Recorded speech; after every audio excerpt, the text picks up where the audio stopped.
आज हम लोग उपसर्ग के बारे में अध्ययन करेंगे और उपसर्ग हिंदी का बहुत ही महत्वपूर्ण टॉपिक है और ये सभी परीक्षाओं में आता है। तो पहले तो हम इसकी परिभाषा देखते हैं, उसके बाद जो परीक्षाओं में आने वाले उदाहरण हैं एक एक करके देखते हैं। तो देखिए, उपसर्ग का जो शाब्दिक अर्थ होता है ये यहाँ पे दो शब्दों से मिलकर के बना है। एक तो उपसर्ग है और एक उप है और दूसरा क्या है, सर्ग।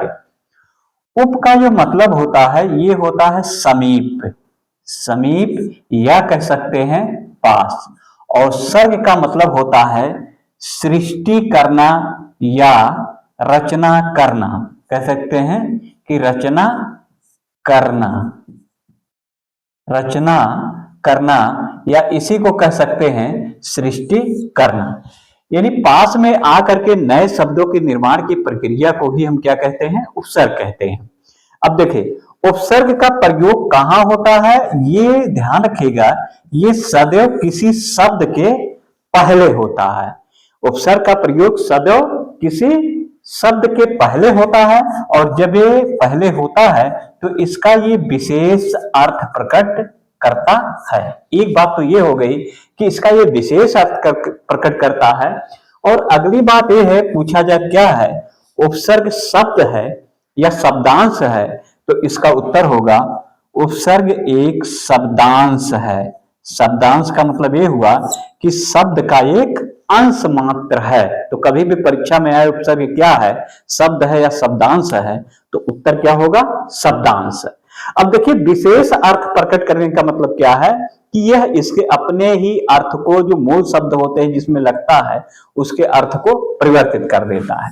जैसे मान लीजिए कि आप एक शब्द लिखते हैं यश। यश का मतलब जिसका यश हो, प्रसिद्धि हो, जिसको लोग जानने वाले ज्यादा हो, उसी को यश कहते हैं। और यश में आपने लगाया अप उपसर्ग, तो ये बना अपयश। यानी जिसका यश ना हो या जिसका यश नीचे हो उसी को कहते हैं अपयश। अब देखिए, एक जैसे आपने लगाया पुत्र, पुत्र मूल शब्द है और इसमें आपने लगा दिया कुपुत्र, तो कु का मतलब क्या हो गया, बुरा पुत्र। इसी तरह से जैसे आप लिखते हैं धर्म, और धर्म में अगर आप उपसर्ग लगा देते हैं तो ये बनता है अधर्म। ये देखिए, अर्थ को पूरी तरह से ये परिवर्तित कर देता है। तो आज इन्हीं के बारे में जो उपसर्गों से सवाल आते हैं, जरूरी इन्हीं पे हम आगे पूरा डिटेल आपको बता रहे हैं।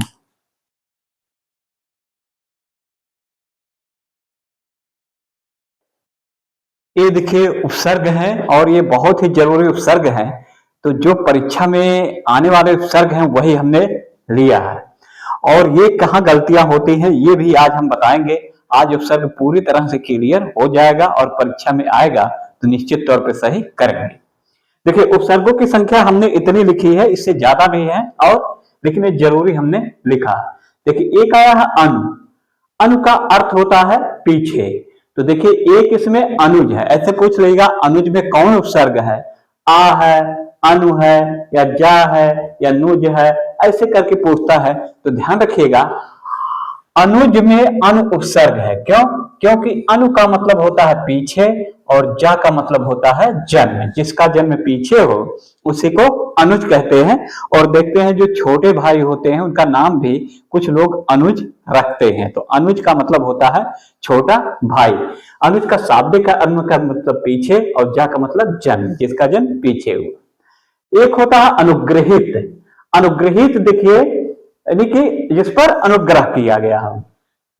देखिए, अनुग्रहित ये शब्द बहुत ज्यादा आता है, वर्तनी में भी आता है। और इसमें अगर पूछा जाए उपसर्ग कौन है तो अनु उपसर्ग है। अनुग्रहित शब्द इसलिए आता है कि ये शब्दावली लोग गलत करते हैं, ये गा में री है। और कुछ लोग ध्यान रखिएगा, अनुग्रहित ऐसे लिखते हैं अनुग्रहित, ये गा में रा लगाते हैं। तो गा में रा अगर कहीं भी ऐसा लिखा हो तो ये गलत है, वर्तनी की दृष्टि से वही सही है। अब देखिए, दूसरा लेते हैं अनुपसर्ग। देखिए, ये ऐसा अन है जिसके नाक के नीचे हल है और इसका अर्थ होता है अभाव या कमी भी कह सकते हैं। जैसे पहले लिखते हैं अनधिकार। देखिए अन, जिसको हम बताते हैं अनअधिकार में, ध्यान रखिएगा अगर ये विकल्प में दिया रहता, एक तो अन दिया रहता है और एक ना के नीचे हल भी दिया रहता है, ये सवाल अगर आता है तो ये दोनों ही विकल्प में जरूर रहेंगे कि अनधिकार में कौन सा उपसर्ग है, और ये पीसीएस में तो बहुत ज्यादा ही आता है। अब देखिए यहाँ पे ये वाला अन इसमें सही, अनधिकार में ये जो नीचे हल है यही रहेगा, ये गलत है। क्यों ऐसा है ये देखिए, जब लिखते हैं अन और धन अधिकार लिखते हैं, इस तरह से अन और धन अधिकार लिखते हैं तो ना में तो कोई स्वर है नहीं, तो ये आ का स्वर इसमें आकर के मेल कर जाएगा, तो ये हल हटा देगा, तो ये सही शब्द बनेगा अनधिकार। इसीलिए कहा जाता है कि अगर वर्तनी में कहीं भी शब्दावली अनाधिकार लिखा हो तो वो गलत होगा। जैसे कुछ लोग देखिएगा अनाधिकार लिखते हैं, अनाधिकार, तो ये शब्दावली ध्यान रखिएगा पूरी तरह से गलत है। सही शब्द क्या होगा? अनधिकार, और इसमें अन उपसर्ग है, तो ये शब्दावली सही है अनिश्चित अधिकार। अब देखिए इसी तरह से ये शब्द है, हम बताते हैं अनिच्छुक, तो अनिच्छुक में ये विकल्प दे देगा कि अन उपसर्ग है, अन उपसर्ग है, आ उपसर्ग है, इस तरह से ये देता है। तो देखिए इसको भी ध्यान से यहां देखिएगा, इसको हम पहले तो हटाते हैं और यहां आपको बताते हैं कि किस तरह से इस शब्दावली का निर्माण उपसर्ग लगा करके हुआ है। देखिए अनिच्छुक, तो देखिए एक तो अन उपसर्ग है, ना के नीचे हल है, और यहाँ पे इच्छुक है, ये है। अब देखिए इसमें स्वर नहीं है और ये स्वर है, तो ई का स्वर इसमें आ जाएगा तो हल को हटा देगा, तो ये अनि बना लेगा और आधा चा छूक इस तरह से लिख देंगे अनिच्छुक। तो ध्यान रखिएगा अनुच्छुक में कौन सा उपसर्ग है, तो अन उपसर्ग होगा, ये बात आपको क्लियर हो गई। अब देखिए अव का मतलब होता है कमी या निषेध, कुछ भी कहते हैं कमी के अर्थ में या निषेध के अर्थ में, जैसे कहते हैं अवनति, इसका मतलब उसमें उन्नति की कमी हो गई। अब देखिए अवगुंठन एक इसी से शब्द बना है। देखिए अवगुंठन का अर्थ क्या होता है? घूंघट। जानते हैं कि हमारे यहाँ पर्दा प्रथा है और औरतें जो होती है, नई नवेली दुल्हन भी होती है, वो ज्यादातर घूंघट काटती हैं, तो इसी घूंघट को हम क्या कहते हैं? अवगुंठन। अवगुंठन का शाब्दिक अर्थ है घूंघट, तो ध्यान रखिएगा इसमें अव उपसर्ग है। और एक है अवनति, उन्नति का विलोम भी है अवनति, तो इसमें अवनति में अव उपसर्ग। अब देखिए आते हैं अभी। अभी का मतलब होता है और या समीप। ये देखिए लिखा गया अभिज्ञ, और ये सवाल बहुत ही जरूरी है और पूछता है कि अभिज्ञ में कौन सा उपसर्ग है, तो लोग अभी लगा करके चले आए, तो लोग आ लगा करके चले आते हैं, तो ध्यान रखिएगा आ उपसर्ग नहीं है बल्कि क्या है? अभि उपसर्ग। और अभि का मतलब होता है कि और या समीप, और ज्ञा का मतलब होता है ज्ञान, यानी इसका अभिज्ञ का शाब्दिक अर्थ होता है कि जानकार, और इसी का विलोम होता है अनभिज्ञ। अभिज्ञ का विलोम क्या होता है? अनभिज्ञ। अब देखिए इसमें एक शब्दावली हमने लिया है अभ्यास, ये बहुत ही ज्यादा जरूरी है। अभ्यास, अभ्यागत, ये है। इधर हमने कुछ शब्दावली ली है जो बहुत ज्यादा कठिन है और बार बार परीक्षाओं में पूछे भी जाते हैं, तो इसीलिए हमने किया। अब देखिए यहाँ पे लिखा अभ्यास, अभ्यास में कौन सा उपसर्ग है, तो ध्यान रखिएगा यहाँ पे अभि उपसर्ग होगा। कैसे? ये देखिए ये शब्द जो बना है ये अभि और धन आस से मिल करके बना ही है, और जब इसको यण स्वर संधि के माध्यम से जोड़ते हैं तो यहाँ पे तो ई का परिवर्तन किसमें हो जाता है? या में हो जाता है। चलिए हम पूरा तोड़ करके बता दे रहे हैं। जैसे भा के नीचे हल लगाएंगे और यहाँ ई लगाएंगे और ये क्या हुआ? आस हो गया। अब देखिए ई का परिवर्तन किसमें होगा? ये या में होता है। या में ई का परिवर्तन किसमें होगा? या में होगा, नियम है। और आस यहाँ पे लिख देंगे, देखिए छोटा छोटा हो गया हो, जगह कम है, और यहाँ पे अब भा के नीचे हल लिखेंगे आधा भा। अब देखिए ये आ का स्वर इसमें या में आ जाएगा, तो इस हल को हटा देंगे तो ये बनेगा अभ्यास। तो ध्यान रखिएगा, अभ्यास में अगर पूछा जाए कौन सा उपसर्ग है तो ये अभी उपसर्ग है। और देखिए यहाँ पे बन करके आया भी है और ये यण स्वर संधि है। ऐसे सवाल पीसीएस मुख्य परीक्षा में बहुत ज्यादा आते हैं, टीजीटी पीजीटी में भी खूब आते हैं। पूछता कि अभ्यास में कौन सा उपसर्ग है, तो अभी। इसी तरह से अभ्यागत, ये अभि प्लस आगत से मिलकर के बना है, क्योंकि इसका कर लिए तो इसमें भी यण स्वर संधि, अभि प्लस आगत, तो ये हो गया अभि उपसर्ग अभ्यागत में। अब हम लेते हैं, इसको हटा देते हैं और इसके आगे का लेते हैं यहाँ पे, ये अधि। अधि का मतलब होता है श्रेष्ठ, जैसे अधिनायक। अधि का मतलब श्रेष्ठ, नायक का मतलब नायक, यानी श्रेष्ठ जो नायक उसी को अधिनायक कहते हैं। तो देखिए हमने कुछ बनाया है, जैसे अधिसूचना। अधिसूचना नोटिफिकेशन भी कहते हैं, पीसीएस समीक्षा अधिकारी में कोर्स में भी है, ये पत्राचार में, और हमने इसको पढ़ाया है। अधि का मतलब होता है श्रेष्ठ, सूचना का मतलब सूचना, यानी जो श्रेष्ठ व्यक्ति द्वारा सूचना जारी किया जाता है उसी को हम कहते हैं अधिसूचना। जैसे राष्ट्रपति देश के सबसे प्रमुख हैं, राज्यपाल हैं, राज्य के प्रमुख हैं, या और विभागों में जो प्रमुख होते हैं उनके द्वारा जो सूचना जारी की जाती है उसी को कहते हैं अधिसूचना। तो यहाँ तो क्लियर है कि अधिसूचना में अधि उपसर्ग है, यहाँ तो क्लियर होगा। अब देखिए ये शब्दावली जब आती है अध्यक्ष, यहाँ दिक्कत होती है। अध्यक्ष यहाँ पे अधि प्लस अच्छ है, इसमें यण स्वर संधि है।